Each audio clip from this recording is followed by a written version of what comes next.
민수기 35장 1절에 12절이고 오늘 레위인들의 도시들입니다. 레위인들의 도시들을 내고 9절부터 34절까지는 이제 도피성에 관한 이야기예요. 도피성은 설교도 몇 번 했고 전에 다룬 적도 있는 기억이 나고 그 도피성에 대한 상세한 내용은 여호수아기에 있습니다. 여호수아기 20장, 21장에 나오기 때문에 거기를 참고하시면 되고 오늘은 그 하나님께서 그냥 지정해 주시는 장면이에요. 레위인들의 도시는 총 48개입니다. 48개 중에서 6개는 도피성이에요. 도피성은 당연히 레위인들이 살고 있어요. 근데 그 6개는 도피성이고, 민수기 35장 11절 말씀 같이 읽겠습니다. 너희를 위해 도시들을 도피도시로 지정하여 알지 못하고 사람을 죽이는 자가 거기로 도피하게 할지니라. 알지 못하고 사람을 죽인 자, 그냥 아마 과실치사입니다. 실수로 죽인 거예요. 고의적으로 죽인 건 해당사항 없고, 과실치사로 죽었을 때 이제 그 사람 생명을 보호하라는 겁니다. 생명을 보호하는데 언제까지? 재판받을 때까지예요. 재판받을 때까지. 예. 사적 보복을 금지하신 것 때문에 그렇습니다. 이제 사적 보복, 사적 복수의 대상이 되지 않도록 그래서 무지한 피로 흘린 일이 없도록 하고 이제 범죄를 악의 보복의 피해 악순환이라 그러죠. 보복이 보복을 낳는다 그러잖아요. 그래서 그 피해 악순환을 이제 막기 위해서 하나님께서 제정하신 게 도피성이고, 이제 그 1차적인 것이고, 이제 좀 더 깊이 영적으로 데 들어가면, 우리의 도피처 대신 예수 그리스도, 뭐 이런 이제 영적 적용이 가능하죠. 그건 이제 다음 시간에 저희가 다루도록 하겠습니다. 예, 오늘 공부할 본문은 레위인들의 도시들. 레위인들의 도시들, 이 말은 레위 지파가 땅을 받지를 못했습니다. 땅을 받지 못했으니, 그럼 우리 어디 살란 말이냐. 그냥 성막 둘레에 오물조물 모여 살란 말이냐. 이제 성막 있는 도시에 그러면 모여 사느냐. 뭐 이런 게 있죠. 레위 지파는 상속받는 땅이었기 때문에 이들이 살게 될 도시들을 주님께서 따로 지정을 내두셨습니다. 레위 지파는 이스라엘 전역에 흩어져 살게 되었습니다. 야곱은 시몬과 레위에 대해서 죽을 때 창세기 49장 7절에 내가 그들을 야곱 안에서 나누며 이스라엘 안에서 흩으리로다 이랬거든요. 내가 그들을 할 때 그들은 이제 시몬과 레위예요. 근데 이제 시몬은 그냥 흩어졌고 레위는 주님께서 법적으로 지정해서 나누어 주셨죠. 내가 그들을 야곱한테 나누며 이스라엘 안에 흩으려다 이 말씀대로 주께서는 그들을 온 이스라엘 안에 나누고 흩으셨습니다. 레위 지파는 상속료로 땅을 받는 대신에 백성들이 바치는 11조 헌물을 취함으로써 그들의 생계를 유지하도록 했습니다. 땅이 없으면 뭐 먹고 사냐? 그런데 뭐 먹고 사느냐? 이건 이제 11조 헌물이고 11조는 주께서 그들에게 상속료를 주시면서 정한 것으로 일종의 지금 말하면 세금이에요. 텍스예요. 소위 말하면 종교세입니다. 종교세예요. 성전세 또는 종교세. 레위기 27장 31절에 땅의 모든 11조 곧 땅의 씨나 나무 열매의 11조는 주의 것이니라 하죠. 그 땅의 씨, 그러니까 이제 밀이나 보리, 또 나무의 열매, 그 뭐 포도나 무화과나 올리브나 이런 거 있죠. 석류나 그 나무 열매 11조는 주의 것이니라. 그것은 주께 거룩하니라. 성경에는 11조가 세 가지가 나오죠. 첫째가 수학의 11조, 둘째는 절기, 예루살렘으로 가져가는 11조인데 이것은 성도들이 함께 먹고 즐기는 데 사용합니다. 세 번째는 이제 3년마다 드린 11조. 이것은 구제용 11조로 레위인들, 과부, 고아, 나그네들을 위한 겁니다. 오늘날 교회에서 이 11조 문제를 다투고 분쟁이 일어나는 걸 자주 봅니다. 그 11조에 관해서 유난히 설교하고 이제 11조 낼 필요 없다 이런 설교하면 이제 사이다 설교가 되는 거고 11조 내야 된다 이래 설교하면 이제 꼰대 설교되는 그런 경우도 있고 구약과 신약도 구분 못한다 이런 부분도 있고 11조는 구약의 율법인데 왜 교회에서 실행하느냐는 반대론자들로부터 11조는 율법이 주어지기 전부터 아브라함 때부터 아브라함도 11조를 멜기세덱에게 드리고 야곱도 서원할 때 11조를 드리겠나이다 이랬다는 거죠. 그래서 찬성론자들이 있습니다. 어떤 목회자들은 구약의 안식을 준수한 11조는 신약교회의 주일 성수와 연보로 그대로 적용해서 구약에서 안식을 준수한 11조가 엄청난 중요한 율법이었듯이 신약의 크리스천들은 주일 성수 그리고 11조가 연보가 아주 중요하다 이렇게. 근데 사실 이것은 이 다툼의 여지가 없는 아주 쉬운 다툼의 여지가 없는 아주 쉬운 교리입니다. 신약의 크리스천들에게 연보를 어떻게 드리는가 이거는 원칙이 성경에 자세하게 의미가 교훈적으로 나오는 게 아니라 딱 명시적으로 나옵니다. 상세하게 자세하게 명시적으로 나와요. 첫째, 하나님께서 형통하게 하신 대로 드리라 이렇게. 강탈이나 도둑질이나 사기 등 부정한 방법, 의의가 없는 소득 그건 말고 부정한 방법으로 취득한 재물은 하나님께서 형통하게 하신 것이 아닙니다. 하나님께서 형통하게 하신 대로 드리라. 하나님께서 형통하게 하신 것, 의의가 있는 소득 중에서 하나님께서 복 주신 것, 하나님께서 주신 것을 드리면 됩니다. 둘째, 미리 모아두었다가 드려야 됩니다. 주님께서 드릴 것은 미리 모아두어서 준비해서 드려야 됩니다. 기분에 따라 즉흥적으로 그냥 드린 것은 옳지 않습니다. 셋째, 먼저 자신을 주께 드린 후에 드려야 됩니다. 헌금보다 더 중요한 것은, 헌금이나 헌물보다 더 중요한 것은 자기 자신입니다. 주님께서는 먼저 자신을 주님께 드리라. 하나님께서는 전체를 원하십니다. 먼저 너희 자신을 주께 드리고 그랬죠. 넷째, 하나님의 뜻에 따라 자원해서 드려야 됩니다. 중요한 겁니다. 자원해서요. 자원해서. 그 율법에 따라가 아니라 자원해서. 강요나 억지로가 아니라 자원해서. 자원하여 드려야 돼. 하나님의 뜻에 따라 자원해서 드리라요. 하나님의 말씀이 있기 때문에 그 말씀에 따라서 내가 거의 반응해서 드린 걸 자원해서 드린다 그래요. 목사의 강요나 뭐 사람들 타인의 눈치나 이게 압력에 의해서 드린 게 아니고, 다섯째, 가진 대로 드려야 됩니다. 가진 것 중에서 드리라 이거죠. 갖지 않았음에도 내가 갖지 않는 것을 미리 헌금을 작정하거나 받을 줄로 믿습니다 하고 있는데 드린 거죠. 아니면 남에게 빌리거나 빚을 내서 드린 것은 전부 다 하나님께서 받지 않습니다. 그건 헛되는 겁니다. 가진 대로 드려야 됩니다. 여섯째는 자기 마음속에서 정한 대로 드려야 됩니다. 구약 성도들의 본보기에 신약 성도들의 규칙을 따라서 얼마나 드려야 할지 자기 마음속에 자기가 정하는 겁니다. 목사가 정하는 게 아니고 교회 당회에서 정하는 게 아닙니다. 자기 마음속에서 자기가 정한 대로 드리는 거예요. 11조는 구약 성도들의 최소 기준입니다. 일곱째는 인색하지 않게 후하게, 다음 즐거이, cheerful give. 다음에 후하게라는 건 abounding. 후하게. 인색하지 않게 후하게, 즐거이 드리라. 고린도후서 8장 9장에는 연보의 기준과 원칙이 있기 때문에 이 부분은 사실 논쟁의 여지가 전혀 없습니다. 이스라엘 사람들은 자원해서 자기 마음에 정한 대로 드린 것이 아니고 율법에 정한 대로 드려야 됩니다. 하나님이 정해주신 대로, 하나님께서 그들에게 주신 대로 수입의 수확의 10분의 1을 정한 시각에 정한 대로 드려야 됩니다. 이것은 주께서 레위 사람들이 주신 것입니다. 민수기 18장 24절에 그러나 이스라엘 자손의 11조고 그들이 주께 거저 물로 드리는 것을 내가 레위 사람들에게 주어 상속하게 하였나니 그러므로 내가 그들에게 말하기를 그들은 이스라엘 자손 가운데서 상속재산을 갖지 못하려 하였노라. 11조를 받기 때문에 너희들은 대신 이스라엘 자손 가운데 상속재산, 땅은 갖지 못한다 했죠. 레위 사람들이 11조 헌물로 그들의 경제적 문제는 땅을 받은 다른 지파보다 사실 더 풍성하게 주어졌습니다. 그런데 레위 사람들이 자기들 땅이 없으니까, 땅이 없으면 어디에 살아야 되는가, 거주 문제는 어떻게 할 것인가, 주거할 도시를 마련해야 되죠. 모든 레위 지파가 성막 있는 도시에 오밀조밀 모여 살 수는 없습니다. 하나님이 이스라엘 각 지파에게 레위인들이 거주할 도시를 주라고 명하셨고 그 도시를 지정하셨습니다. 자, 본문 보겠습니다. 1절. 주께서 여리고에 가까운 요르단 옆 모압 평야에서 모세에게 말씀하여 이르시되, 저는 이 모세에게 말씀하여 이르시되, 주께서 모세에게 말씀하여 이르시되, 그럼 저는 이게 늘 이게 기분이 이 말씀 읽으면 은혜가 돼요. 왜 그러냐면, 항의 성경의 영감성, 성경의 저작서를 그냥 다시 한번 확인하는, 하나님의 성경은 하나님이 기록하셨다, 하나님 영감을 주셨다, 이게 계속 반복해서 보니까, 주께서 가나안 땅의 정복 후에 상속 유업의 분배 방법과 분배할 사람들 지정해 주셨고, 다음에 레위 사람들의 거주지에 대해서 말씀을 해주셨습니다. 주께서 이 말씀을 하신 장소는 여리고에 가까운 요르단 옆 모압 평야였습니다. 주께서 모세에게 말씀하여 이르시되, 성경 어느 본문이나 마찬가지지만 모세 오경은 모세의 글이나 말이 아닙니다. 수많은 신학자들이 모세 오경을 연구하지만 이 말씀을 믿지 못해서 모세 오경의 저작에 대해서 이런저런 가설과 추측을 쏟아냅니다. 특히 많이 이제 나오는 게 갈대아 바벨론 말이죠. 또 수메르 문명. 여기서 수메르의 서사시 이런 데의 신화들을 이제 모세가 차용해서 이렇게 이제 성경을 썼다는 게 이제 많이 이제 그런 다수 설이 있어요. 많이. 근데 그건 말도 안 되는 소리죠. 근데 성경을 알면 그 수메르 문명에서 나오는 내용을 우리가 좀 알 수 있습니다. 이제 외계에서 거기 그 내용이 나왔어요. 네피림들이 신들이 와가지고 인간의 딸들과 결혼해서 그들이 이제 신으로 추앙받고 거의 났던데, 그 창세기 6장에 나오는 이야기거든요. 예. 그때는 성경이 기록이 안 돼 있을 때였어요. 근데 성경이 모세가 그런 창세기 6장을 거기서 거기 문학을, 거기 내용을 차용해서 창세기 6장을 적은 게 아니란 말이지.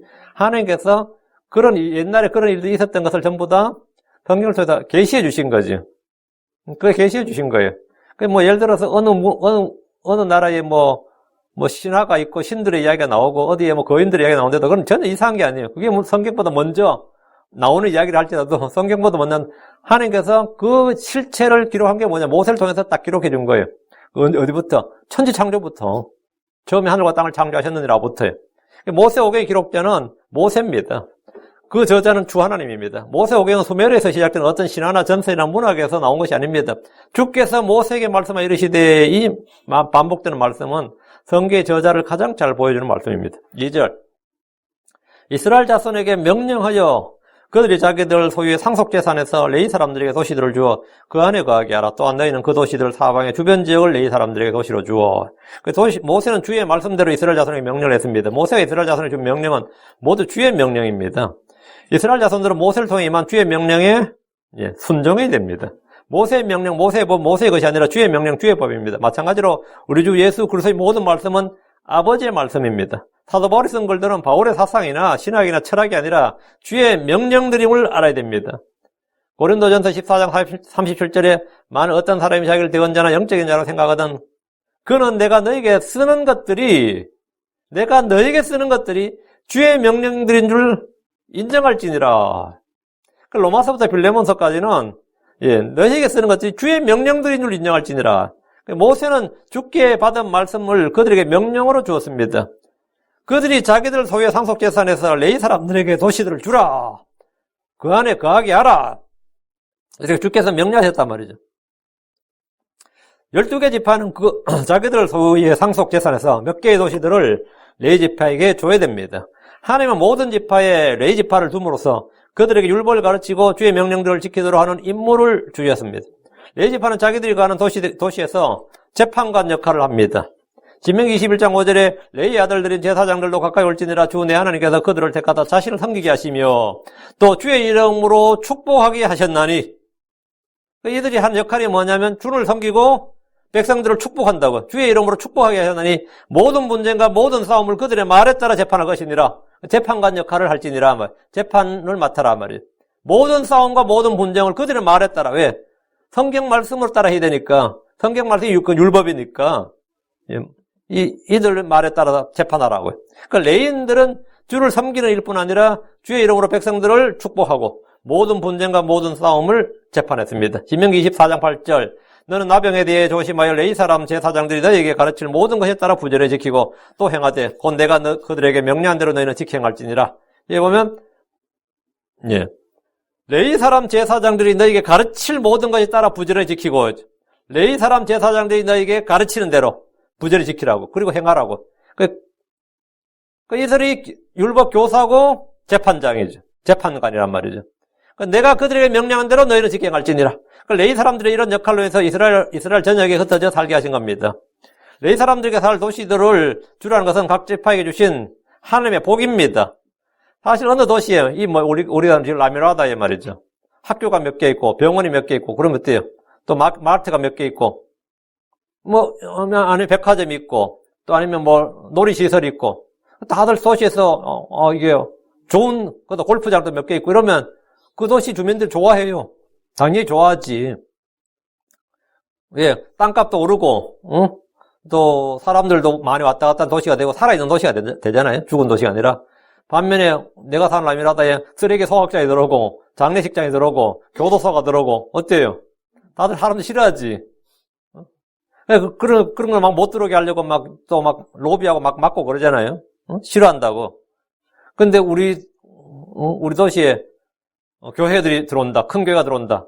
캐톨릭 교회가 나 싫다. 모스크 들어온다 그러면 싫다고요. 근데 지역교회가 들어온다 그러면 좋다고. 물론 사람들 입장이 다 다르겠지만, 근데 각 지파에 우리 땅에 레위 지파들이 들어온다. 어떨 것 같아요? 지파들마다. 유다 지파나 베냐민 지파나 어떤 스불론 지파가 레위 지파가 우리 땅에 우리 도시에 들어와서 우리가 땅을 좀 내줘야 된다 그러면 주민들이 어떤 마음이 들겠어요? 웰컴하는 지파가 있을 거고, 그 뭐 하려고 또 우리 땅을 또 이렇게, 이게 지금 입장마다 다르죠, 그게. 응? 교회 건물이 어떤 도시에 세워지는 건 사실 복이에요. 어느 지파나 레위 사람들이 사는 도시에 생기면 그것은 그들의 손해가 아니라 사실 이익입니다. 근데 사람 마음이 다 그런 건 아니겠죠. 3절. 그 도시들은 그들이 거하는 곳이 되게 하고 그것들의 주변 지역은 그들의 가축과 물건과 모든 짐승을 둘 곳이 되게 할지니라. 레이 사람들이 거할 도시는 레이 사람들과 더불어 그들의 가축과 물건, 짐승들을 둘 곳도 함께 주었습니다. 그것들의 주변 지역 이렇게 말하면 레이 사람들이 주거지가 있고 그 주변 지역은 그 주거지에서 1000큐빅까지를 가축들의 우리, 곳간, 창고들을 만들도록 주고 2000큐빅까지는 짐승들의 방목을 위해서 목초지를 줘야 됩니다. 그래야 그 레이 사람도 살 거 아니에요. 그 레이 사람들에게 경작할 땅은 주지 않아도 되는데 최소한 목초지까지는 줘야 된다 이거죠. 그리고 양우리들, 양이나 소나 낙이나 뭐 낙타든 하여튼 우리들을 지을 수 있는 공간은 줘야 된다. 그가 1000큐빗. 그리고 방목하려면 풀도 있어야 되기 때문에 2000큐빗까지 그렇게 주는데 레이 사람들은 경작할 땅이 없는 대신에 전적으로 주를 섬기고 주의 말씀을 가르치는 데 전념하고 주께서 주시는 11조 헌물로 살아야 되었습니다. 이는 신약에서도 마찬가지입니다. 고린도전서 9장 14절에 이와 같이 주께서도 복음을 선포하는 자들이 복음으로 살 것을 정하셨느니라 했습니다. 복음 전도자나 목사들이 말씀 사역에 전념하고 성도들은 그들을 부양하는 것은 비성경적이 아니라 지극히 성경적입니다. 이 목회자들이 이제 이 개척하러 나갈 때 이제 자립이 안 되죠. 먹고 살기도 난감하고 월세 낼 수도 없는 그런 상황이라서 진짜 낮에는 택배하고 뭐 아니면 밤에는 택배하고 아니면 청소하고 이 주일날 설교하고 뭐 이런 분들 많이 있어요. 지금 미자립 교회라고 그래요. 미자립 교회. 근데 이거 말씀을 믿고 살아야 됩니다. 복음을 선포하는 자들이 복음을 살 것을 정하셨느니라. 그렇게 해야 돼요. 믿고 살아야 되고 성도들로 이 말씀을 당연히 믿고 실행해야 됩니다. 갈라디아 6장 6절에 말씀 안에서 가르침을 받는 자는 가르치는 자와 함께 모든 좋은 것을 나눌지니라. 디모데전서 5장 18절에도 성경 기록이 이르기를 너는 곡식을 밟는 소의 입에 마귀를 씌우지 말라 하고 또 일꾼이 자기 품삯을 받는 것이 합당하니라 하느니라. 이것도 사실 전혀 논쟁의 여지가 없습니다. 교회에서 사역자들이 뭐 급여를 받는 것에 대해서 이건 교리적인 문제 자체가 없어요. 문제가 있다면 그 사람이 문제인 거지. 이거는 뭐 명시적으로 기록되어 있단 말이죠. 그럼 성도는 어떻게 되냐? 이 말씀을 우리가 얼마나 잘 실천할 수 있고 이 주에 기록된 말씀, 이 주에 기록된 말씀대로 우리가 행할 수 있도록 우리가 힘을 다합시다. 이게 모임이나 회의의 안건이 돼야 돼요. 줄 것이냐 말 것이냐 이게 안건이 되는 게 아니고 그건 안건이 될 수가 없고 그건 아예 말 자체가 안 되는 거. 그런 거는 주제가 될 수가 안건의 주제가 회의 주제가 될 수가 없고 우리가 이 말씀에 따라서 우리가 얼마나 더 힘을 다해서 이 일을 순종할 수 있을까? 얼마나 효과적으로 효율적으로 우리 성도들이 이렇게 힘을 다해서 이 말씀에 순종하고 행할 수 있을까? 이걸 의논해야 돼요. 이걸 의논하는 게 교회예요. 이걸 교회 성도들은 이걸 의논해야지. 뭐 다른 쓸데없는 소리 하면 안 돼. 4절 너희가 레위 사람들에게 줄 도시들의 주변 지역은 도시의 성벽에서부터 밖으로 사방 1000큐빗이 되리라. 레위 사람들이 줄 도시들을 정하고 그 도시의 주변 지역의 경계는 도시의 성벽에서부터 밖으로 사방 1000큐빗입니다. 1000큐빗은 지금 하면 약 500m예요. 456m 정도니까 500m 좀 덜 되는데 이곳은 양들이나 소들을 먹이기 위한 공간입니다.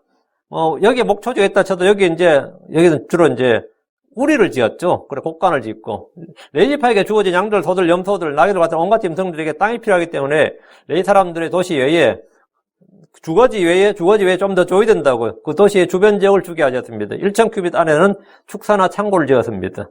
5절 너희는 도시를 한가운데 두고 도시의 밖에서부터 동쪽편으로 2000큐빗, 남쪽편으로 2000큐빗, 서쪽편으로 2000큐빗, 북쪽편으로 2000큐빗을 측량할지니 이것이 그들 외의 도시들의 주변 지역이 될 것이니라. 레위 지파들이 사는 도시에다 2000큐빗까지는 레위 지파의 땅이다 이 말이에요. 그까지는 주라고. 그럼 뭐죠? 경작 이용권을 주라 이 말이에요. 그들이 어차피 소유권은 그들 지파에게 있어요. 그 소유권은 유다 지파면 유다 지파의 소유권은 유다 지파가 제비받아 주님께 받은 땅은 맞고, 근데 이용권은 누구한테 있다고요? 레위 지파에게 있다 이 말이죠. 성읍에서 각 방향으로 2000큐빗을 측량해서 도시들의 주변 지역으로 삼게 하신 것은 이곳까지를 이제 목초지로 삼은 겁니다. 2000큐빗이면 약 이제 1000m 좀 덜 되죠. 약 900m 좀 넘는데 약 1km로 치고요. 레위 지파에게 주어진 짐승들을 먹이려면 이 정도의 목초지는 필수적인데 만약 레위 사람들에게 소나 양들이 너무 많으면 이거는 많이 부족해요. 그렇다고 레위 사람들이 풀 찾아다니면서 양들 데리고 저 멀리 다른 집안을 갈 수는 없는 거예요. 요 정도 안에서 먹을 수 있는, 키울 수 있는 소나 양이나 염소, 정도만 이들 소유해야 되는 거죠, 사실은. 이거는 넘었으면 난감한 거예요. 어차피 못 먹인다고. 공간이 이 정도밖에 안 줬기 때문에. 그러니까 주께서 주변 지역을 2000큐빗으로 딱 정해주심으로써 그들이 소유할 짐승의 수가 그리 많지 않을 것임을 시사한 겁니다. 그렇다고 해서 레위 사람들이 매일 풀만 먹고 살아라, 너희들은. 너희들이 무슨 고기를 먹냐? 그건 말이 안 되는 거고요. 그들은 다른 이스라엘 백성들처럼 먹고 사는데 부족함이 전혀 없었습니다. 충분히 육식을 충분히 할 수 있었단 말이에요. 풀만 먹고 살지 않았다 이 말이죠. 왜? 허물로 들은 게 있기 때문에 충분했습니다. 소나 양을 많이 키우지 않는다고 해서 문제되지는 않았다 이 말이죠. 6절. 너희가 레위 사람들이 줄 도시들 가운데서 6도시는 사람을 죽인 자를 위해 도피도시로 지정하여 그가 거기로 도피하게 할 것이요 또 너희는 그 도시들 외에 42개의 도시를 더할지니라. 그럼 총 48개죠. 레위 사람들이 주어진 도시들 가운데 6도시는 도피성입니다. 사람을 죽인 자들이 재판을 받을 때까지 피해 보복을 피해서 자신의 생명을 보존하기 위해서 도망해서 안전하게 피신하는 피난처 도시, 그 피난처 도시, refugee city, 이게 도피성입니다. 주님은 6개의 도피성을 지정하셨습니다. 레위 사람들이 주어진 모든 도시가 48개인데 이 중에 6개를 도피성으로 지정하셨는데 요르단 동편의 3곳, 골란, 길앗, 라못, 베셀이죠. 서편의 게데스, 세겜, 헤브론 이 3곳에 이렇게 총 6곳에 도피성을 세웠습니다. 도피성으로 지정한 거죠. 도피성 6개에 42개를 더해서 모두 48개 도시가 레위 사람들이 거주할 곳입니다. 도피도시의 도시는 이제 9절부터 34절까지 또 그에 대한 명령이 있으니까 다음 시간에 살펴보기로 하고요. 7절. 이와 같이 너희가 레위 사람들이 줄 모든 도시가 48개니 너희는 도시들과 함께 그것들의 주변 지역도 줄지니라. 주변 지역이란 말은 사방 2000 큐빗 이 말이에요. 하나님은 각 지파에게 레위 사람들에게 48개의 도시들을 주고 그 도시들과 함께 그것들의 주변 지역도 주라고 하셨습니다. 12지파니까 각 지파에도 공평하게 4개의 도시를 4개씩 주면 어떻게 되죠? 48개죠. 그 4개씩 주면 4지파에게 나누면 될 것 같은데 하나님께서 각 지파 똑같이 4개씩 하는 게 아니고 각 지파의 크기, 인구수에 따라서 나누라. 유다 지파는 땅이 엄청 컸어요. 유다 지파는 9개 이런 식으로. 그리고 보통 지파는 보통 4개씩 했고 유다 지파는 9개, 므낫세 반 지파는 2개 이런 식으로 이제 이 비율제로 했어요. 이런 일에 분쟁이 없도록 하려면 사람들이 서로 의논해서 자율적으로 결정하는 것이 아니라 주께서 친히 정해주는 것이 가장 좋습니다. 주께서 친히 명령으로 정해주셔버리면 토를 달 수가 없잖아요. 사람들은 아무리 형제지간이라 해도 이익이 걸린 문제, 재산 문제 앞에서는 이기적이 됩니다. 아무리 평소에 사이 좋아도 유산 문제 터지고 하면 말이죠. 완전히 그것을 막 갈라지는 경우가 많아요. 평소에 사이가 엄청 좋았다가도 동생이 좀 어려우니까 난 안 가질게, 네가 다 가져. 이런 경우는 거의 없습니다. 그런 경우는 거의 없고 그건 자기가 익스클루드 제외됐다고 생각하기 때문에 그런 건 안 돼요. 그러니까 이익이 걸린 문제, 재산 문제 이런 거에 있어서는 한치의 양보가 보통 없어요. 그러다 보니까 레위 지파에게 더 많은 도시를 제공하겠다는 지파도 있을 수 있겠지만 대부분 지파는 그냥 필요 없어 다 4개씩이 그 당연히 통치자리 모이면 그렇게 나오죠. 그러면 당연히 불평이 있겠죠. 우리는 도시도 좁은데 우리가 4개 줘버리면 뭐 어떡하란 말이냐. 그건 유다같이 넓은 데가 더 많이 줘야지. 이런 게 당연히 나온단 말이죠. 그러니까 하나님께서 이걸 정해주셔야 돼요. 이게 제일 중요해. 미리 정해놔야 돼. 레위 지파에게 더 많은 도시를 제공하겠다. 그런 지파가 있으면 다행이겠지만, 여러 도시를 내어주는 건 싫은 지파도 분명히 있을 겁니다. 8절.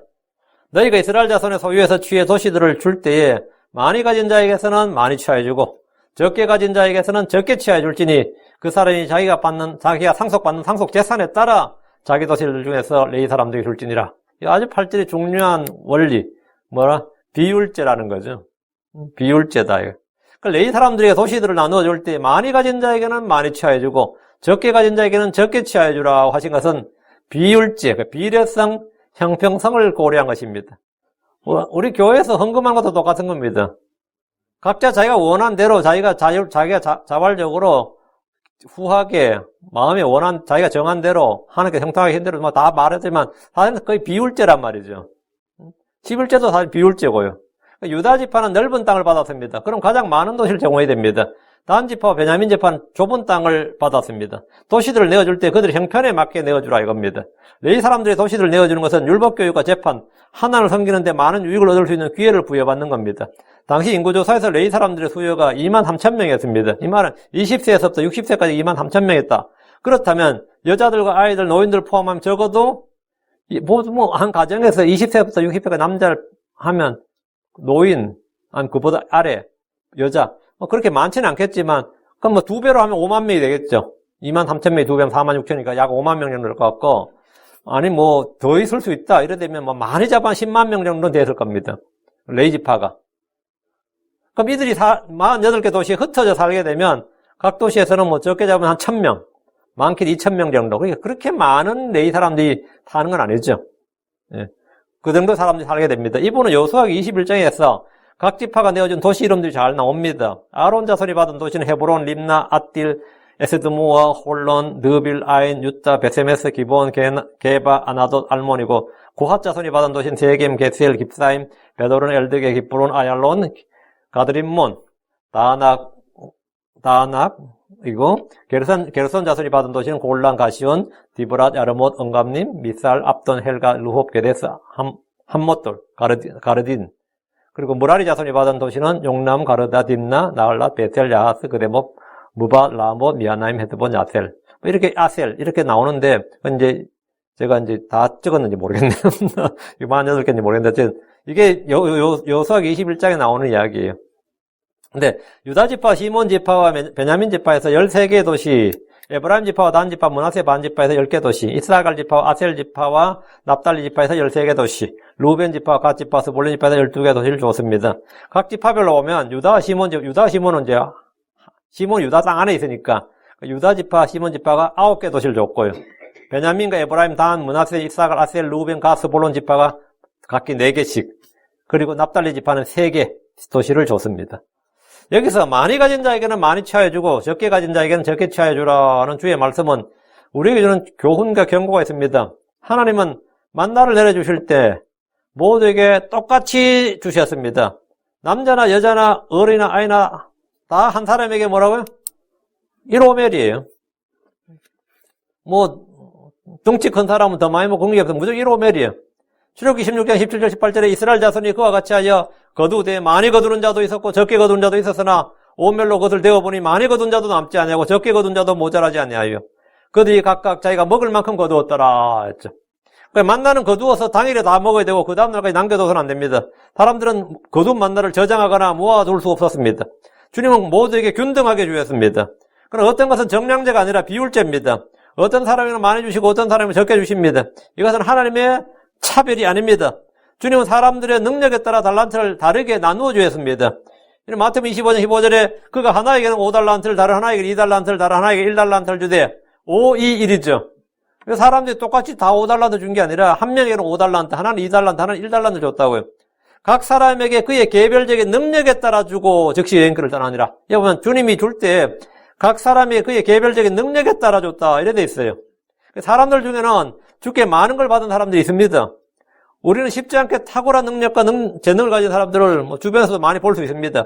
그러나 10명의 종에게 문화를 나눠주실 때 모두에게 똑같이 한 문화씩 주었습니다. 누가복음 19장에 보면 10명의 종에게 한 문화씩, 이건 정량제예요. 그래서 마태 보면은 비율제예요. 능력에 따라 나눠져요. 그런데 주님께 또 이 복음서가 아니라 바울서신에는 하나님께서 자기 뜻대로 은혜의 분량대로 이렇게 나와요. 믿음의 분량대로. 이것도 정량제가 아니라 비율제예요. 하나님 모든 사람에게 똑같이 나누어 주신 것들도 있고 또 아니면 그 사람 사정에 따라서 다르게 분배하신 것들도 있습니다. 그러나 같은 걸 똑같이 나누어 받아도 그것을 사용하는 사람에 따라서 결산대의 회계복은 전혀 다르게 나타납니다. 주는 12지파에게 땅을 나누어 주셨지만 모든 지파는 땅의 크기나 위치가 달랐습니다. 많이 가진 자들도 있고 적게 가진 자도 있습니다. 하나님은 많이 가진 자에게서 많이 취하시고 적게 가진 자에게 적게 취하십니다. 아무것도 가지 않는 자에게는, 아무것도 갖지 않는 자에게는 받지 않습니다. 고린도서 8장 12절에 먼저 자원하는 마음만 있으면 사람이 가진 것에 따라 주께서 그것을 받으실 것이요 그가 갖지 아니한 것은 받지 아니하시리라. 그가 안 가졌어요. 그럼 받지 않는다고. 적게 가지면 적게 받고 많이 가지면 많이 받고 안 가졌다 그러면 안 받는다 이거예요. 하나님은 무조건 얼마를 내라 바치라고 하지 않습니다. 각 사람 하나님께서 자기를 형통하게 하신 대로 자원해서 자기 마음에 정한 대로 하면 됩니다. 분명한 것은 주께서 많이 주신 자에게 많이 요구하신다는 사실입니다. 주께서 바리새인 시몬의 집에서 식사를 한 적이 있습니다. 초대를 받아 식사를 했습니다. 그때 어떤 죄 있는 여자가 바리새인 시몬의 집에 예수님 오셨다는 말을 듣고 향유를 담은 옥합을 가지고 와서 그분의 뒤에서 눈물을 흘리면서 그분의 발 곁에 서서 눈물로 그분의 발을 씻기 시작하고 자기 머리털로 발을 닦고 그분의 발에 입을 맞추면서 마지막에 향유를 갖다 부었어요. 어때요? 엄청나죠? 향유를 발에 부었다고. 그러나 바리새인 시몬은 주님께 발 씻을 물도 주지 않았습니다. 그럼 누가 더 주님을 사랑한 사람입니까? 그래서 주님께서 하신 말씀이 있어요. 누가 더 주님을 사랑한 사람이냐 이거예요. 주께 더 많은 용서를 받은 사람입니다. 바리새인 시몬과 향유를 부은 여인은 누가 더 주님을 사랑한 사람이냐 이거예요. 누가 더 죄를 많이 용서받은 사람이냐. 그걸 주께서 말씀하셨어요. 누가복음 7장 47절 이러므로 내가 내게 이르노니 그녀의 많은 죄들이 용서되었느니라. 이는 그녀가 많이 사랑하였기 때문이라. 그러나 적은 것을 용서받은 자 곧 그는 적게 사랑하느니라. 적은 것을 용서받은 자는 적게 사랑하고 많은 것을 용서받은 자는 많이 사랑한다. 이건 뭐 당연한 말이에요. 하나님이 부어주신 사랑을 아는 사람은 그 사랑에, 그 은혜에 보답하기를 원합니다. 그건 뭐 본성이에요. 내가 하나님 은혜를 알고 하나님 사랑을 딱 깨달으면 딱 본능적으로 뭐가 되냐면 그 하나님의 사랑의 은혜에 보답하고 싶어하는 마음이 생겨. 그런 반응이 생겨요. 그 보답하고자 하는 마음이 딱 생기기 시작하면 그 사람이 헌신을 한다고요. 그 주를 위해서 일을 하려고 한다고요. 그리고 그런 사람이 주님께 경배를 드려요. 사람들이 욕하던 죄인인 여자가 향유를 부은 것은 그 여자가 부자여서 그렇게 한 것이 아닙니다. 하나님께 더 많은, 그 주 예수님께 더 많은 긍휼과 은혜를 받았기 때문에 더 많이 사랑한 겁니다. 이는 주의 일을 하는 것도 마찬가지입니다. 주님은 더 많이 받은 자에게 더 많이 요구하십니다. 누가복음 12장 48절에 알지 못하고 채찍 맞을 일을 한 자는 알지 못하고 채찍 맞을 일을 한 자는 적게 맞으리라. 누구든지 많이 받은 자에게는 사람들이 많이 요구할 것이요 사람들이 많이 맡긴 자에게는 더 많이 달라고 하리라. 많이 맡긴 자에게 많이 요구한다. 많이 맡긴 자에게 더 많이 달라고 한다. 영적 선물들이 많고 재능이 많고 주께 받은 것이 많다면 당연히 주께서 더 많이 요구하십니다. 당연한 거예요. 내가 재능이 뛰어나다, 뭐 돈이 많다, 뭐가 많다. 주님 당연히 더 많이 요구한다고요. 저는 이 킹제임스 성경을 사용하는 교회들이 이 자칭 지혜롭고 똑똑한 줄 아는 형제자매들 많이 압니다. 많이 봅니다. 그 성경을 많이 읽고 많이 듣고 공부해서 나름 지식이 있다고 자부하는 분들도 많아요. 이런 분들은 걸핏하면 교회 와서 형제들을 훈계하고 가르쳐 들고 판단하고 지적질을 합니다. 그럼 이 한국 사람들 자존심이 다 세요. 아무리 겉보기에 그 사람이 무하게 뭐라 할지라도 노가다만 뛰고 그래도 자존심 없는 사람 없습니다. 지적질하면 한번 받아들일 겸손한 사람들이 교회 몇 명이나 있을 것 같아요. 열받는다고 다들. 지적질 한두 번 말이지. 목사가 지적질을 해도 열받는데 같은 형제들이 먼저 교회 왔다고 아니면 먼저 알았다, 먼저 배웠다 해가지고 막 떠들고 이야기하고 하면 말이죠. 듣는 사람이 겸손하게 저 형제를 높여주고 나를 낮추고 이러면 물론 이상적이지. 그런 거 없어요. 진짜 그런 말 나와요. 내 진짜 세상에 서면 저놈 데려가서 한 패주고 싶다 그런 말 나와. 하도 열받아가 속에서 열받는데 교회 와서 할 수가 없지.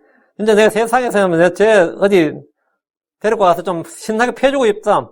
그런 말 하는 사람들 알아요. 좀 패주고 싶다. 얼마나 얄밉고 한지. 속에서 소화가 안 되는 거야, 자기도. 계속 지적질해야 되지, 판단하지, 하면 그것도 모르느냐 그러고 그것도 성경구절 줄줄 되지, 이러면, 이 교회를 세우려고 하기보다, 자기를 세우고 높이려고 그럽니다. 그런 형들이 많이 있어요. 특히 성경 배우고 하다 보면, 그런 분들 꽤 많아요. 이런 자들 중에는 말이죠, 목사를 가르치려고 듣는 사람도 있습니다. 성경은 야고보 3장 1절에 내 형제들아 너희는 많이 선생이 되지 말라. 우리가 더 큰 정죄를 받을 줄 너희가 아느니라. 네 많이 안다 이거예요. 오케이. 그럼 뭐라고? 그만큼 위험과 책임도 더 커진다 이거예요.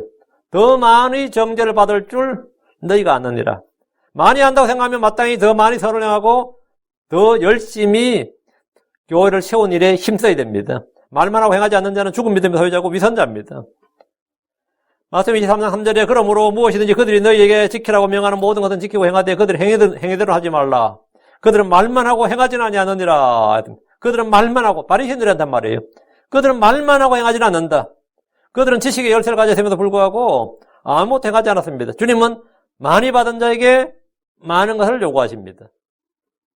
지금 본문에 많이 가진 자에게는 많이 취하여주고 적게 가진 자에게는 적게 취하여주라. 이 주의 말씀대로 주께는 지식을 많이 가진 자, 많은 선생이 된 자들에게 그에 합당한 행위를 요구하십니다. 성도들은 아는 만큼 행하는데 전력해야 됩니다. 주님은 많이 준 자, 많이 받은 자에서 많은 걸 요구하십니다. 주님은 각 사람에게 똑같이 주신 것도 있지만 각 사람의 믿음의 분량을 나누어 주십니다. 온몸의 지체는 모두 동일한 지체이지만 각 부분의 분량이 모두 다른 것처럼 성도들도 마찬가지입니다. 우리는 주께 받은 것들을 잘 사용하면 주께 더 많은 것을 받지만 주께서 주신 것을 악용하거나 오용하거나 잘못 사용하거나 그래서 자꾸 이렇게 육신대로 사용하면 그 죄를 짓는 데 사용하면 그가 가진 것도 빼앗깁니다. 마태복음 13장 12절에 있는 자는 누구든지 받아서 더욱 풍성하게 될 터이나 없는 자는 누구든지 자기에게 있는 것도 빼앗기리라. 마태복음 25장 29절에도 있는 자마다 받아서 풍성하게 될 터이나 없는 자는 자기에게 있는 것도 빼앗기리라 합니다.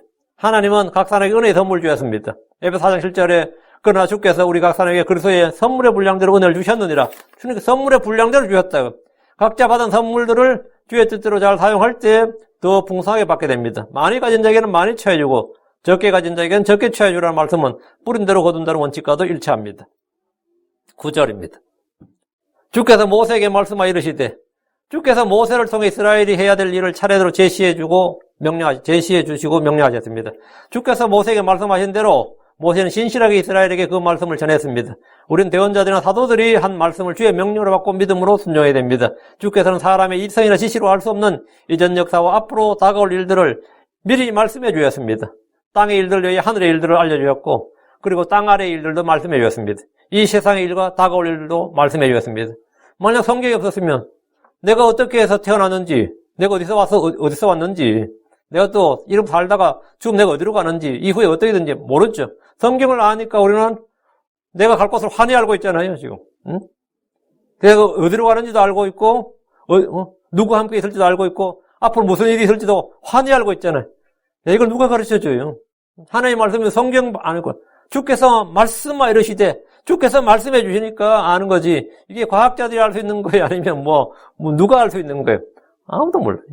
성경을 가진 사람만 아는 겁니다. 이 세상 일과 다가올 일들을 말씀해 주었다. 주님께서. 그리고 땅의 일뿐 아니라 하늘의 일들을 말씀해 주었다. 거기에 그런 세계가 있다.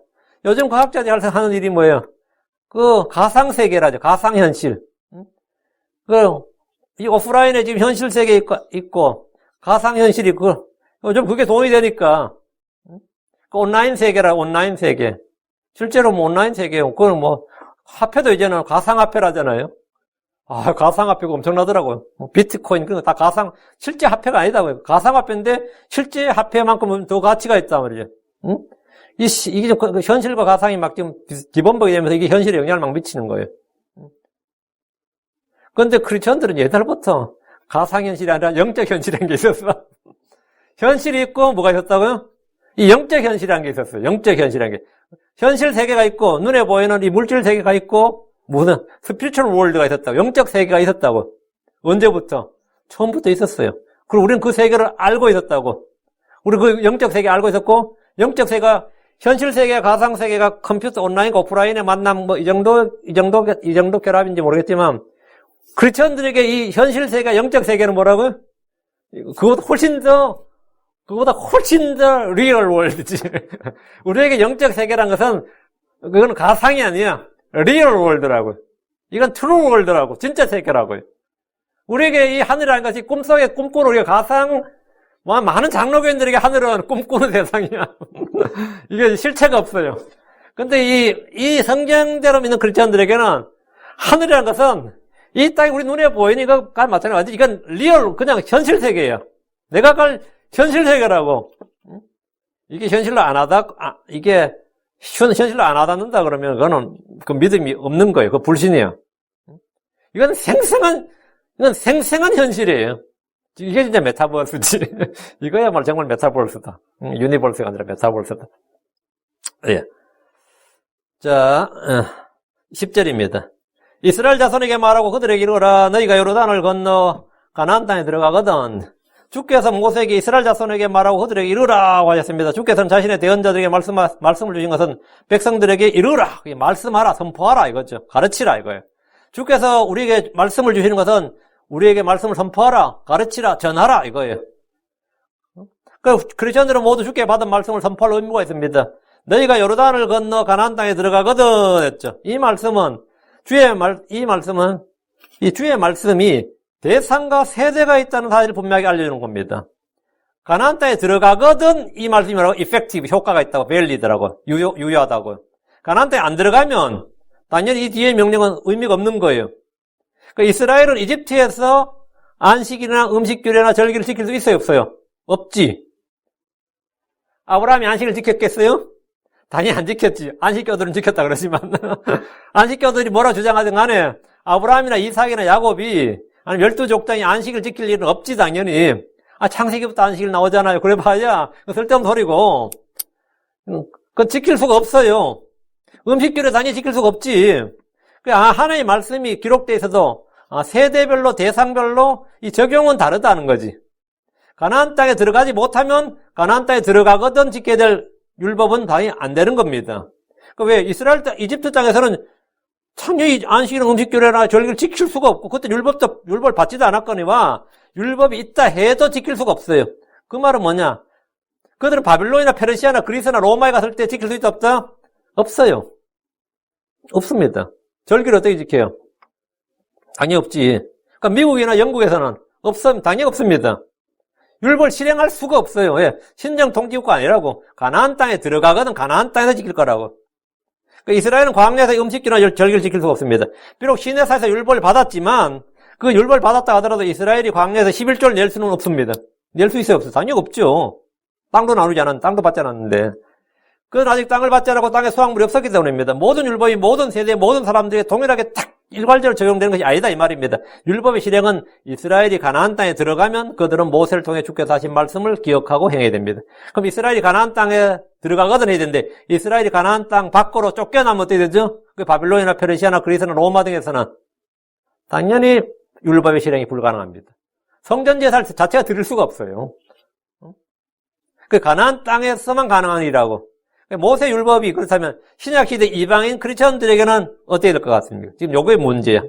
신약시대 이방인 크리스천들에게 어떻게 해야 되냐고. 그 바리새인들과 일부 율법주의자들이 그들에게 할례를 하고 모세 율법을 지키라고 명령한 것이 옳다.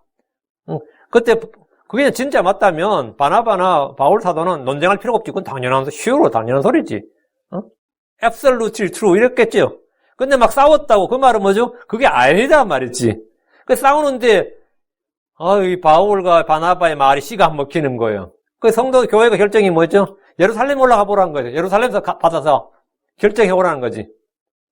사실 예루살렘 할 문제가 아니지. 바울 입장에서 진짜 환장을 노리지. 그럼 예루살렘에서 뭐라 결정하면 어떻게 되라는 거야? 그 바울 사도가 참 환장을 노리시죠. 오늘날 많은 크리스천들이 구약과 신약, 유대인과 크리스천, 이스라엘 교회를 구분하지 못한 채 율법 준수에 대해서 상당히 헷갈려합니다. 율법을 어디까지 적용할 것인가? 어떻게 성도를 적용할 것인가? 근데 이제 사도행전 21장 25절에 믿는 이방인들에 관하여는 우리가 편지를 써서 결론을 내리되 크리스천들에 관하여는 이방인 크리스천들에 관하여는 결론을 내렸다는 거예요. 그들이 그러한 것, 할례나 음식규례나 안식일 같은 율법, 모세 율법을 지킬 필요가 없느니라. 이렇게. 이게 결론이에요. 지킬 필요가 없느니라. 근데 이 말씀에 무지하고 불신하기 때문에 안식교도가 나오고 율법주의자들이 나오는 겁니다. 황당한 거죠. 11절. 너희를 위해 도시들을 도피도시로 지정하여 알지 못하고 사람을 죽이는 자가 거기로 도피하게 할지니라. 레이지파에게 줄 도시들 중에 도시를 지정해야 됩니다. 도피도시는 총 6개입니다. 요르단 동쪽 편에 골란, 길랏, 라못, 골란과 길랏, 라못, 베셀을 도피도시로 정하고 요르단 서쪽은 게데스, 세겜, 헤브론 3곳을 도피도시로 정했습니다. 도피도시는 레인들의 거주도시로 살인자들은 이곳에 오면 생명 안전을 확보합니다. 도피도시를 만든 목적, 도시 용도는 알지 못하고 사람을 죽이는 자가 거기로 도피하게 한다 이거예요. 과실치사의 경우 그 사람은 피해 보복을 피해서 생명을 보존하기 위해서 도시가 필요합니다. 도피도시가 필요합니다. 이 LA도 레퓨지 시티입니다. 이 캘리포니아 주지사가 LA는 캘리포니아가 레퓨지 시티, 레퓨지 스테이트라 그랬어요. 그건 뭐냐면 불법 체류자들을 단속하지 않는 도시. 불법 체류자들은 안전한 도시 이 말입니다. 캘리포니아 불법 체류자들에게 아무 문제가 없어요. 사는데 안 잡혀간다고. 사실 전에는 가끔 그것도 했는데 지금은 아예 명령을 내려서 경찰한테 신분 조회 자체를 안 합니다. 그 사람의 이민자 신분 조회 자체를 안 한다고요. 그게 레퓨지 시티죠. 그게 안전하게 산단 말이죠. 그럼 여기서 뭐냐면 과실치사로 사람을 살인한 경우에 살인자가 된 경우에 이 도피도시로 가면 안전하다 이거죠. 오늘 대부분의 나라는 이 사적 보복을 금지합니다. 사적 보복을 금지해요. 그 말은 뭐냐? 개인이 범죄를 자신이 검찰이 되고, 자신이 이놈은 죄인이야 이렇게 자신이 판사가 되고, 자신이 기소를 하고, 자신이 판결을 하고, 자신이 집행을 해. 가서 때린다든지, 뭐 협박을 해가지고 뭐 돈을 받아낸다든지. 하도 이제 경찰이나 검찰, 판사가 제대로 못하니까 요즘은 유튜브에도 보면 정의사회 구현한다면서 조회수가 엄청 높아요. 막 이제 그거 찍어. 그래가지고는 이 뭐 중고차 판매를 뭐 사이비로 했다. 예를 들어 사기쳤다. 그럼 그 신고를 해. 그럼 그 사람 깡패 몇 명이 가가지고 돈을 다 받아내고 패주는 거야. 그걸 다 찍어서 유튜브 올리니까 그 100만 조회가 넘어요. 그거 하나 하이트 치니까 남들이 다 따라하는 거예요. 뭐 층간 소음이 있는데 위층에서 사과를 한다고 문에다 시멘트 발라버린 거야. 문을 열으니까 아침에 안 열리네, 주인이. 밖에서 시멘트를 막 발라버린 거야. 왜? 정부가 어차피 못 해주는 일이니까 개인이 뭐 한다고? 복수를 한다 이거죠. 이건 진짜 사회와 혼란 그 자체지. 이거는 말이 안 돼. 그 범법이에요. 어느 지금 이 미국뿐만 아니라 지금 현재 어느 사회에도 사적 보복은 다 금지입니다. 그 옛날 같았으면 내가 하도 열불나서 한 대 패습니다. 그러면 경찰도 이해합니다. 알지만 한 대 패습니다도 폭행입니다. 억울해서 팬 건 맞는데 억울해서 패도 쌍방과실입니다. 내가 두들겨 맞았어 패어. 근데 그게 정당방위로 인정 못하면 쌍방과실이에요. 왜? 그 말은 뭐냐면 개인 보복을 금지한대. 보복은 누가 한다? 국가만 할 수 있다 이거예요. 그거는 그래요. 복수는 보복은 국가가 독점한다는 겁니다. 국가 권력이 보복은 독점한다. 근데 나를 위해서 보복을 안 해주네? 내 아들이 죽었는데 국가가 이 사람 가해자한테 보복을 안 해줘. 그럼 내가 어떻게 되죠? 열받아, 안 받아? 국가에 막 오히려 내가 분노가 일어난다고. 그러니까 개인이 범죄를 단죄하고 형벌을 내리는 것은 법을 엄격히 금지하기 때문에 피해자가 가해자를 때리거나 죽이는 것은 불법이고 범죄행위입니다. 그럼 율법에서 구약에서는 사적 보복이 허용되느냐 이 말이에요. 그러니까 사적 보복이 허용되지 않으면 과실치라 죽은 사람이 도피성으로 갈 일이 없잖아요. 내가 이 사람 죽였다 하더라도 도끼로 내가 나무를 하다가 도끼 자루가 손에서 빠져버렸어. 근데 하필이면 길 가던 사람이 그 나무 밑에 사람이 도끼에 탁 맞아서 머리가 깨져 죽었다. 이랬을 경우에 어떻게? 나는 황당하죠. 난 진짜 황당해. 그리고 뭐 진짜 누가 놀래키 준다고 그냥 한 달 놀랐는데 그 사람이 너무 놀라가지고 뭐 심장마비로 죽었다. 나는 농담으로 한 건데 상대방은 그게 뭐 과실치사로 죽었다 뭐 이런 거 됐죠. 뭐 그런 건 뭐. 근데 사적 보복을 금지하면 그 사람이 도피성으로 갈 일 자체가 없다고 아예. 근데 도피성을 만들었다는 말은 무슨 뜻이야? 유대 사회는 뭐 사적 보복을 했다 안 했다? 했다는 말이죠. 그러니까 누가 뭐 내 아들을 죽였다 아니면 내 마누를 죽였다 뭐 하면 나도 가서 죽여버린다 뭐 이런 게 있단 말이에요. 요즘 무슬림들 그 명예살이라는 거 있잖아요. 무슬림 지금도 사적 보복을 해요. 근데 그건 범죄인데 율법에서는 그러면 율법에 그렇게 돼 있느냐면 그렇지는 않아요. 다 율법에 보면 너는 원수를 갚지 말라 이렇게 돼 있어요. 레위기 19장 18절에. 너는 원수를 갚지 말라 이 말은 뭐죠? 사적 보복을 하지 말라는 말이지. 근데 이 다른 구절에 레위기 24장 19절 이건 출애굽기, 레위기, 민수기 다 나옵니다. 동일상의 보복의 원칙이라는 게 있어요. 이게 뭐냐면 만일 어떤 사람이 자기 이웃에게 상처를 입히면 그가 행한 대로 그에게 행할 것이니 부러뜨린 것은 부러뜨린 것으로 눈으로 이는 이로 갚을 것이니라. 그가 남에게 상해를 입힌 대로 그에게 다시 그와 같이 행할 것이니 여기 그가 남에게 상해를 입힌 대로 그에게 다시 그와 같이 행할 것이며 이래 돼 있단 말이죠. 그러니까 눈에는 눈, 이에는 이, 부러뜨린 건 부러뜨린 것으로 그러면 피는 피로 이 말씀이 있단 말이에요. 근데 여기서 중요한 말이에요. 그가 남에게 상해를 입힌 대로 그에게 다시 이와 같이 행할 것이로 하니까 보복이 허용되는 것 같잖아요. 근데 이거는 이 유대인들이나 이 제사장들이 잘못 가르친 거예요. 이 말씀은 재판관들이 그렇게 판결하라는 거예요. 내가 사적으로 그렇게 눈에는 눈, 이에는 이로 보복을 하라. 내가 그에게 그와 같이 그가 남에게 상해를 입힌 대로 내가 그에게 다시 주어가 내가 아니고 국가가 재판관이 그에게 다시 그와 같이 행하라고요. 그러니까 누가 이를 부러뜨렸어. 그러면 마을의 장로들이나 재판관들이, 제사장들이 그 혐의를 조사해서 피해 입증하고 나서는 그와 같이 판결을 똑같이 동일상의 보복 원칙에 따라 판결을 내려줘야 된다, 이 말이에요. 응? 판결 내려줘야 되는데, 재판관이 이 사람이 호의를 베풀어 버리네. 그냥 뭐 가벼운 벌금형을 처한다든지, 뭐, 반성한 것 같다, 결과에 정이 있는 것 같다느니, 뭐, 심신미약으로 한 것 같다느니, 이래 버린단 말이죠. 그럼 이쪽에 피해자들은 완전히 돌아버리는 거죠, 그죠? 국가는 그런데 호의를 베풀지 말고, 똑같은 형량을 피해를 입은 자들에게 충분한 똑같은 피해 보상을 해주라는 게 이제 율법인데, 이 문제는 레위기 4장 19, 21 이런 구절이 이제 성경에 쭉 출애굽기, 레위기, 민수기 다 뒷면기 다 나오는데 이 구절을 딱 보면 내가 해도 될 것 같이 보이는 거예요. 그래서 그가 행한 대로 그에게 행할 것이 이 말씀을 개인의 사적 보복을 허용한다는 것으로 이제 이해를 해서 실제로 뭐 자기 형제를 죽인 사람을 죽여버린다든가 이런 일이 있었단 말이죠. 실제로 많이 있었단 말이에요. 그래서 이스라엘 사람들은 이 본문에서 그가 그에게를 이 개인 간에 보복할 수 있다고 생각했습니다. 사실은 그게 아니고 재판관이 판결을 하고 법이 정한 형벌이 이러니까 이렇게 판결하라는 뜻이었어요.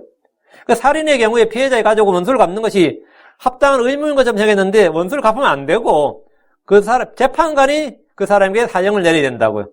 그래서 이게 국가가 형벌을 독점권을 갖고 있어요. 그러나 성경은 분명히 나옵니다. 이거는 뭐 해석의 문제가 아니에요. 로마서 12장 19절에 극진히 사랑한 자들아 너희 스스로 원수를 갚지 말고 도리어 진노하시며 맡기라. 기록된 바 원수 갚는 일은 내 것이니 내가 갚으리라 주가 말하노라 하였느니라. 그러니까 나는 원수 갚을 거기 매달리지 않아도 되고 그거는 근데 국가한테 맡게 되면 통치자들이 썩어 빠졌어요. 재판부도 썩었고 경찰도 썩었고 뭐 국가가 기능을 못해. 응? 뭐 검찰들도 다 뭐 뇌물 받아먹고 뭐 이래. 그러니까 우리가 할 수가 없잖아. 그러다가 또 이 크리스천들 박해하는 것은 정부에서 오히려 권장하네. 뭐 교회를 박해하고 크리스천들 박해하는 건 오히려 정부에서 칼을 잡고 보복해 주는 게 아니라 권장한단 말이죠. 그런 사람이 막 주지사가 되고 대통령이 된단 말이지. 범죄를 조장하고 말이지. 이러면 어떻게 돼요? 우리가 어떻게 할 수가 없잖아. 그렇다고 내가 총 들고 나서서 뭐 바이든 쏴 죽일 수는 없는 거 아니야. 그러니까 원수를 갚지 말고 도리어 진노하시 맡기라. 그때는 뭐라고요? 국가 공권력도 안 되니까 하나님께 맡기라고요. 하나님께 맡기라. 기록된 바 원수 갚는 일은 내 것이 내가 갚으리라. 주님께서 다 갚아주신다. 이거. 주의 진노하시면 맡기라. 이거요. 이건 정말 엄청난 이야기예요. 주의 진노하시면 맡기라. 이건 뭐 주님께서 100% 공의롭게 재판하시고 주님께서 뭐 전후 사정 맥락을 다 하시니까 주님께서 이 도피성을 만든 것은 율법 아래서 그 사람들의 육신의 본능으로 말미암아 그 분노, 갑작스러운 분노, 주체할 수 없는 혈기, 그리고 막 이 원수 갚는 여기다 피해 보복을 하기 원하는 사람들이 또다시 죄를 지어서 피해 보복과 악순환을 막기 위해서 마련된 제도적 장치가 사실 도피도시들입니다. 사실 율법대로 이스라엘 지키면 도피도시 자체가 필요 없어요. 사적 복수를 안 하면 도피도시 자체 필요 없다고. 근데 도피도시는 이제 이 인간의 육신의 연약함으로 말미암아 하나님께서 마련한 거예요. 육신은 것은 내가 저놈을 쳐 죽이지 않으면 내가 분명 불린다. 그런데 이제 사람이 아무리 분노가 있어도 하루 지나고 이틀 지나고 일주일 지나고 열흘 지나고 이러면 사실 이게 또 혈기가 가라앉아요. 그렇기 때문에 도피도시에 가서 그 사람 이제 피해 있으면 그럼 지금 어디 가서 죽인다 그러는데 지금 도피도시에서 그러면 이제 재판 받을 때까지 그냥 서로가 이제 분노를 가라앉히는 거죠. 이 사람도 마찬가지고. 그 도피도시는 우리의 피난처 대신 예수 그리스도를 예표합니다. 율법의 살인은 반드시 사형에 처하도록 규정하지만 알지 못하고 사람을 죽인 경우 그는 도피도시로 피난해서 살 수 있습니다. 이에는 눈에 눈이라 율법을 개인이 그대로 사적 보복에 적용해서 이웃이나 형제들을 죽고 죽이는 일이 발생하지 않도록 하는 것이 이제 그게 취지고 목적이 이제 도피도시다 말입니다. 12절 너희를 위해 그 도시들이 복수하는 자로부터 도피하게 하는 도피도시가 될지니 이것은 사람을 죽인 자가 회중 앞에서 서서 재판을 받을 때까지 죽지 아니하게 하랍니다. 재판을 정당히 받고 재판의 결과에 따라서 그 사람이 배상을 하든지 뭘 하든지 재판의 결과에 따라 이 말이죠. 그래 이제 국가 형벌 독점권이다 이걸 국가 형벌 독점권이라고 그러는데요. 이제 크리스천들이 그럼 이것이 안 되니까 이것도 안 되니까 국가가 우리를 오히려 뭐 핍박하는데 어떻게? 내가 양심적으로 뭐 또 어떤 이유로 내가 백신에 대한 믿음이 약해서 도저히 못 맞겠다 그러는데 막 회사에서 자르고 어때? 월급 안 주고 막 국물도 좀 자른다 그러고 제가 아는 의사가 오늘 좀 아까 봤네. 내일 잘릴 것 같아요. 그래. 내과 의사인데 백신 안 맞았어. 그래가지고 병원에서 내일 자기 자를 것 같다고. 야, 그래도 대단하네. 잘리면서까지 안 맞고. 잘리면서까지 안 맞고. 근데 국가가 우리에게 자유를 주는 게 아니라 강요를 한다고, 억압한다고. 그럼 뭐 내가 어떻게 할 수 없어요. 주님께 맡겨야지. 그렇다고 내가 뭐 반정부 시위하겠어, 하겠어. 응? 예. 이게 이제 12절이 그거예요. 너희를 위해 그 도시들이 복수하는 자로부터 도피하게 하는 도피도시가 될지니. 이것은 사람을 죽인 자가 회중 앞에 서서 재판을 받을 때까지 죽지 않게 하려니라. 사람을 고의가 아닌 실수나 사고로 죽일 경우 그는 복수하는 자로부터 도피하여 도피도시에서 안전하게 지낼 수 있습니다. 재판할 때까지. 도피도시에 가면 죄가 사면되는 것이 아니고 재판을 받을 때까지만 안전이 보장되는 겁니다. 그러니까 이 말은 뭐냐면 피해 보복과 악순환을 방지하기 위해서입니다. 피해 보복과 복수를 하나님께서 사람 육신을 알기 때문에 사람의 분노, 기질 이걸 알기 때문에 죄가 죄를 낳는 일이 없도록 또 아니면 또 실수가 더 큰 죄나 악으로 번지지 않도록 폭력으로 되지 않도록 이렇게 한 거죠. 그게 도피도시입니다. 레위 지파들의 도시 속에 두 개 하셨습니다. 다음 시간에 이 도피도시에 대해서 아마 다 다루도록 좀 더 상세하게 다루도록 하겠습니다. 오늘까지 기도하겠습니다.